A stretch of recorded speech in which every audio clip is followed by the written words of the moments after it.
sa kaunlaran. Minsan lang. Kumusta kayo? Parang naninibago ako. Marami nakaupo dito ngayon. Friday weekend. Parang medyo puno ang puno ang Blockbuster ang bahay. Oo, parang maganda pila ngayon. Ano ba palabas? May parating pa, kuya. Si Doc Si- Sara, parating. Ano daw siya? Parang namalikmata kang bigla. Sa iba ng bayad na ako, di na ako matanda. Bakit? Di ka na mataba ka ba? Di ka na Huwag siya tatanungin mo, kuya. Mas gusto kita kausap, kuya. Hindi, natakpan kasi siya ni Monica.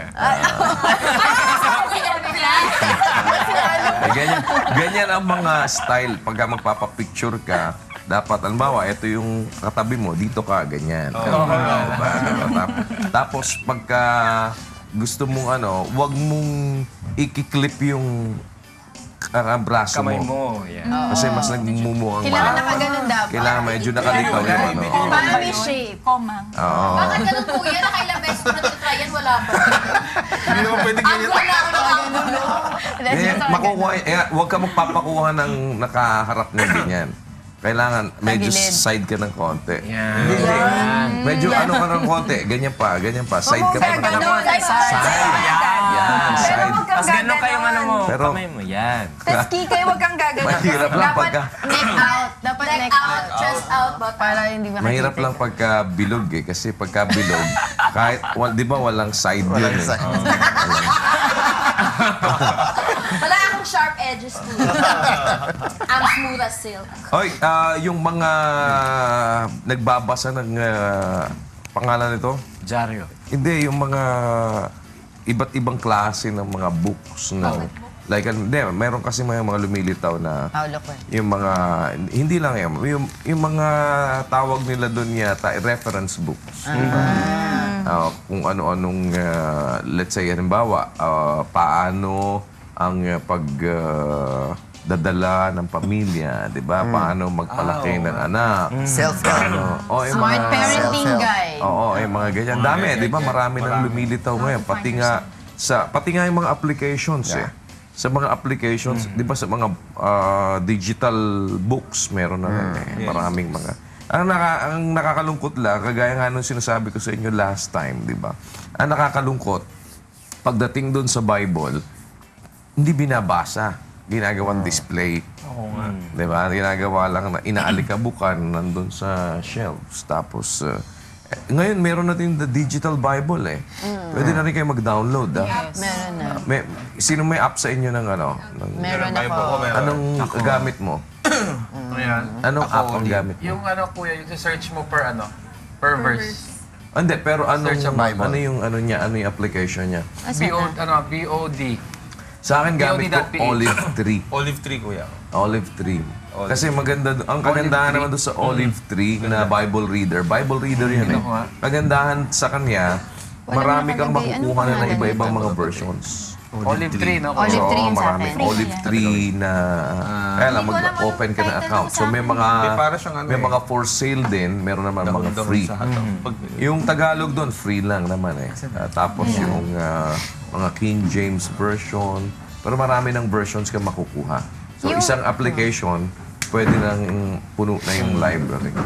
But the reason why I'm saying that is kasi nga, yung mga sinasabi natin na guide that you can get from the Bible, it's very important na marami kang gustong itanong na mga giya sa buhay, pagdadala ng pamilya, ano mo minsan topic natin yan yung lalo na yung mga malapit na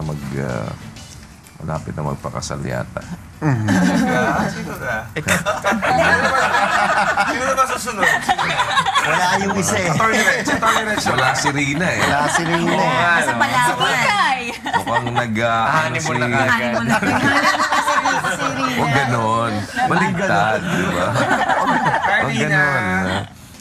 Kasi yung mga guide na even yung pagtrato ng anak sa magulang, ng magulang sa anak, all of these things can be found na dun sa mga sinasabi ng salita ng Diyos. Kaya sinasabi nga, yung mga banal na kasulatan, mula sa pagkasanggol, nalalaman mo na ang mga banal na kasulatan, mapapakinabangan yan. Yung mga kasulatan na kinasihan ng Diyos, mapapakinabangan din naman sa pagtuturo, sa pagsansala, sa pagsaway, sa ikatututo na nasa katwiran.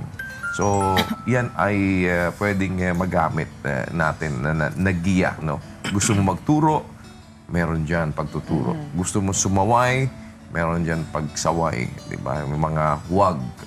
Pag sinabing huwag, sinasaway ka nun, bawal yun. Diba? Pagka naman maraming mga wisdom.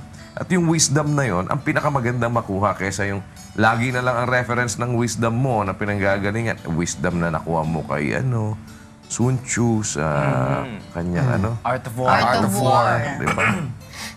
Yung mga sila Confucius, mga malaking confusion din ang mangyayari sa iyo, diba?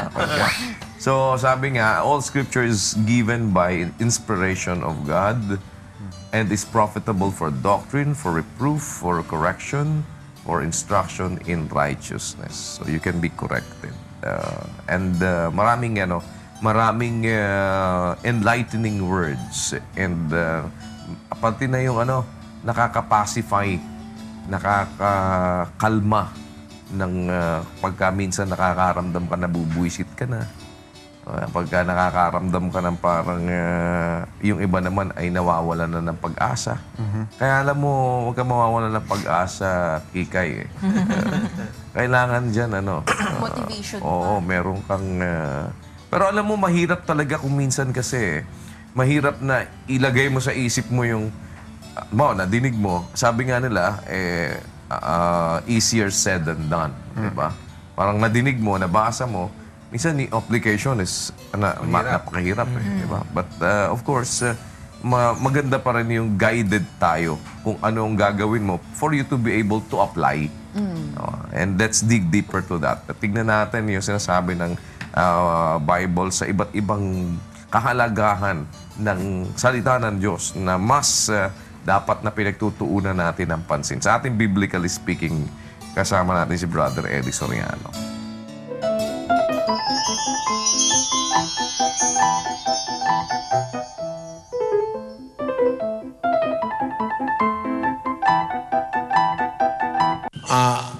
Masasabi ko na kung mayroong bagay na magkakaroon ka ng kabutihan, matututo ka ng pagkatakot sa Diyos, ng pagmamahal sa kapwa, at saka ng kaligtasan, ang Biblia lang ang makakagawa nun. Ang Biblia kasi, mga banal na kasulatan, ito'y ginagamit para ang tao'y ituwid. 2 Timoteo 3, versikulo 16. Ang lahat ng mga kasulatan na kinasihan ng Diyos ay mapapakinabangan din naman sa pagtuturo, sa pagsansala, sa pagsaway, sa ikatututo na nasa katwiran. Ayon, sabi, ang mga banal na kasulatan mapapakinabangan sa pagtuturo, sa pagsansala, sa pagsaway, sa ikatututo na nasa katwiran. Itong Biblia ang pinaka-instrumento ng Diyos para tayo maturuan, masaway, masansala yung mga maling gawain sa buhay ng tao, mapigilan tayo sa masama, at matuto tayo ng katwiran. Ano mangyayari pag natuto tayo? Sa 17. Upang ang tao ng Diyos ay maging sakdal, tinuruang lubos sa lahat ng mga gawang mabuti. Ang tao ng Diyos para maging sakdal, tinuturuan talaga. Ang turo, manggagaling sa Biblia. Yun ang halaga ng Biblia, kapatid. Para matuto tayo ng kabutihan, kagandahang asal, pagmamahal sa Diyos at sa kapwa, sa Biblia manggagaling yun. Yun ang kahalaga ang Biblia.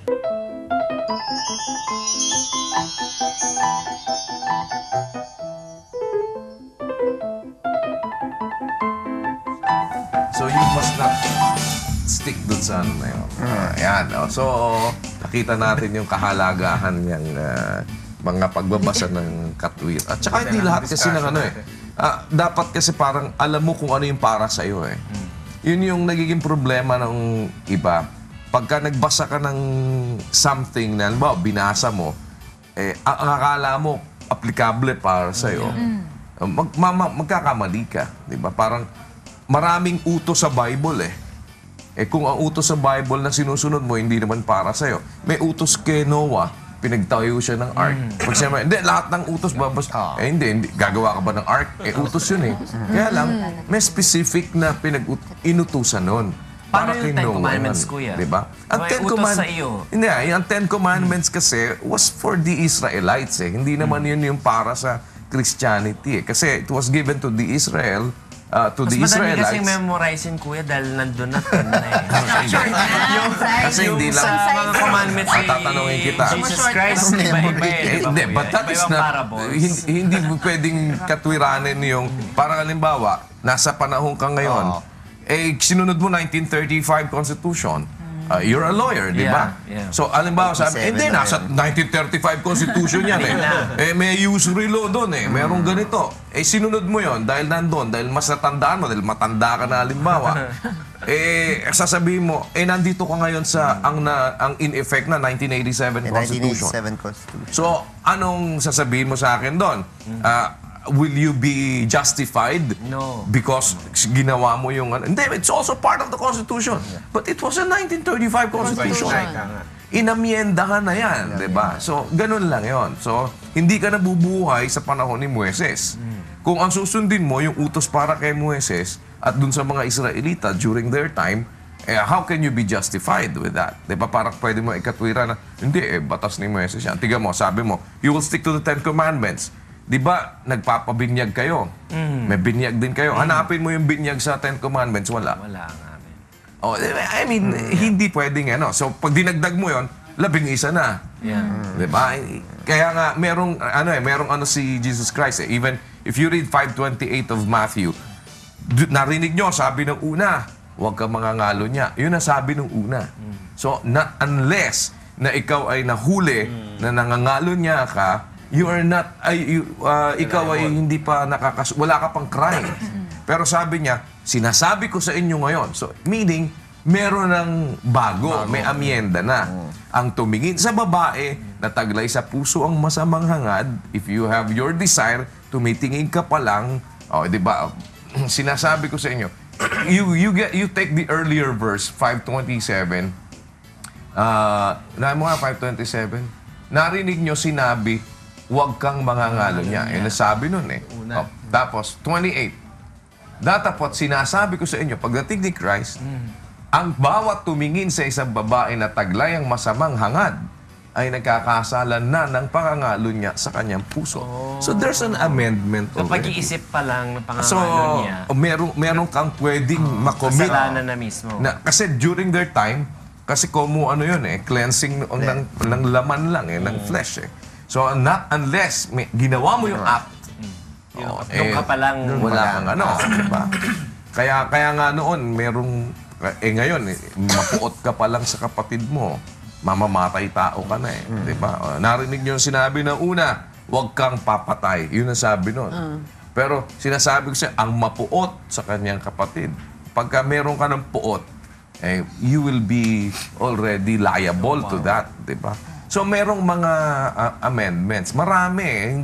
Hindi kasi, kaya nga sinabi, nung pinalitan yung pagkasaserdote, pinalitan din yung kautusan. So, wala na yung 1935 Constitution. At pag yun ang ginawa mo, Atty. Reg, in-apply mo. Bagsak. Diba? Pag halimbawa, 1935, pag-presenta mo sa sabi mo sa judge, Your Honor, based on the 1935 Constitution, ganito, ano sasabihin sa'yo?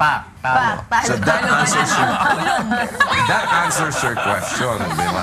Anyway, maraming mga usapan, pero puntahan nyo at panoorin nyo yung mga programs ni Brother Eli Soriano. Yung Ang Dating Daan at saka yung Itanong Mo Kay Soriano. Basa kayo ng vlog, yung Mr. Controversy X. Marami yan. At marami kayong matututunan. Iba't ibang bagay ng buhay that will enlighten your mind on different aspects.